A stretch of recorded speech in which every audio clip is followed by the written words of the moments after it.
രാവിലെ തന്നെ തണുത്ത വിറവിനോടും തീരാറായ മണ്ണെണ്ണയോടും മൽപ്പിടുത്തങ്ങൾക്കൊടുവിൽ 5:30 എണീറ്റ് ഞാൻ 6:30 തീ കത്തിച്ച് ചേർത്ത് നേരെ കലവും വെള്ളം എടുത്ത് അടുപ്പത്തും വെച്ച് അരിയെടുത്ത് കുതിരാനുമായിട്ട്. അരി കുതിരാനെടുത്താൽ നമ്മൾ റേഷൻ കടയിൽ നിന്ന് മേടിച്ച അരിയായിരുന്നു. അതിനകത്താണെങ്കിൽ വെള്ള കുഞ്ഞരിയുണ്ട്. ആ അരി എനിക്ക് മൂക്കും അത്ര ഇഷ്ടമല്ല. അപ്പോൾ കുറച്ച് നേരം കുതിരാനിട്ട് കഴിഞ്ഞാൽ ആ അരി വേഗം പൊങ്ങി അത് മേല് വന്ന് കിടക്കും. അത് കഴുകി കളയാൻ എളുപ്പമായിരിക്കും.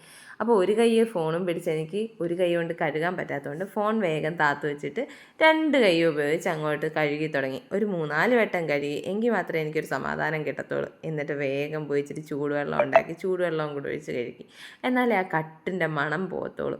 എന്നിട്ട് കുറേ നേരം കഴിഞ്ഞപ്പോഴത്തേക്ക് നമ്മുടെ വെള്ളം തിളച്ച് വന്നപ്പോഴത്തേക്ക് അരി എടുത്ത് അടുപ്പത്തിട്ട് ലാസ്റ്റ് അതിൽ നിന്ന് 4 അരി എടുത്ത് ഞാൻ തീയിലും ഇടും കേട്ടോ. പണ്ടൊക്കെ ആണെങ്കിൽ അമ്മ പറഞ്ഞു തന്നിട്ടുണ്ട്, ഇച്ചിരി തീക്കകത്തിടണം, നമുക്ക് അന്നം തരുന്നതല്ലേ എന്നൊക്കെ പറഞ്ഞ് കേട്ടിട്ടുണ്ട്. എന്തിനാ അങ്ങനെ പറയുന്നതെന്നൊന്നും അറിയത്തില്ല. എങ്കിലും ഞാനത് പണ്ട് തൊട്ടേ ചെയ്തു വന്നുകൊണ്ട് ഇപ്പോഴും ചെയ്യും. അതെല്ലാം ഇട്ട് പുറത്തിറങ്ങിയപ്പോഴത്തേക്കും എന്താണ്ടടാ നല്ല മഴ.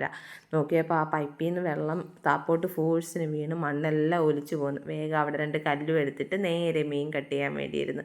ഇന്നലെയാണെങ്കിൽ രാത്രി 8:30 ആയപ്പോഴത്തേക്കും അച്ഛൻ വിളിച്ച് പറഞ്ഞു ചിറയിൽ പോയി വലയിട്ട് മീൻ കിട്ടി, വരാങ്കി കൊണ്ടുവന്നു. ഒന്നും നോക്കിയില്ല, രാത്രി തന്നെ പോയി മീനും എടുത്തുകൊണ്ട് വന്നു. നല്ല ചുമന്നൊരു മീൻ.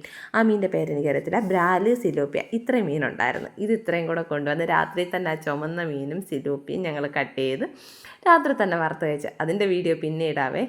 ശേഷം ഞാൻ വേഗം ബ്രാലിന് ജീവനുണ്ടായതിൻ്റെ അടുത്ത് ഫ്രിഡ്ജിൽ വെച്ച് രാവിലെ എടുത്തത് കട്ട് ചെയ്ത് കറിയും ഫ്രൈയും ചെയ്യാമെന്ന് വിചാരിച്ച്. മോൾക്ക് സ്കൂളിലും കൊടുത്തു വിടാം, കറി നമുക്ക് വീട്ടിലേക്ക് ഉപയോഗിക്കാമെന്ന് വിചാരിച്ച്. എന്നിട്ട് ഞാൻ വേഗം എല്ലാം കട്ട് ചെയ്തിട്ട് ചട്ടിയും പാനും എല്ലാം എടുത്ത് വെച്ച് നേരെ കടുക് ഇട്ട് ഉലുവയിട്ട് എണ്ണ ഒഴിച്ച് കടുക് ഇട്ട് ഉലുവയിട്ട് കറിക്കുള്ളതാക്കി. ഒരു സൈഡിൽ ഞാനിത് ചെയ്യുന്നുണ്ടെങ്കിൽ അപ്പുറത്തെ സൈഡിൽ വറക്കാനുള്ള പരിപാടി നോക്കുന്നുണ്ടായിരുന്നു.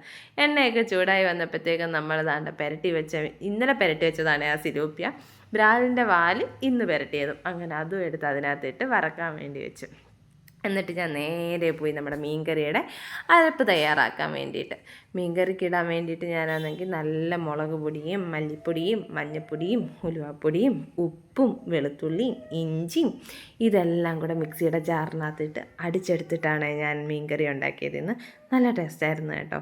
ഇതെനിക്ക് ഒരു കൈ കൊണ്ട് ഇടാൻ പറ്റാത്തതുകൊണ്ട് ഞാൻ വേഗം ഫോൺ കട്ടാക്കി വെച്ചിട്ട് മറ്റേ കൈ കൊണ്ടിട്ട് അങ്ങനെ നമ്മൾ തിളച്ച് വന്നപ്പോഴത്തേക്കും നമ്മുടെ മീനൊക്കെ അതിയിട്ട് 1-1/4 മണിക്കൂർ കഴിഞ്ഞപ്പോഴത്തേക്കും നമ്മുടെ മീൻ കറിയും റെഡിയായി. അപ്പോൾ ഇന്നത്തെ വീഡിയോ അത്രയേ ഉള്ളൂ. Tata, bye bye.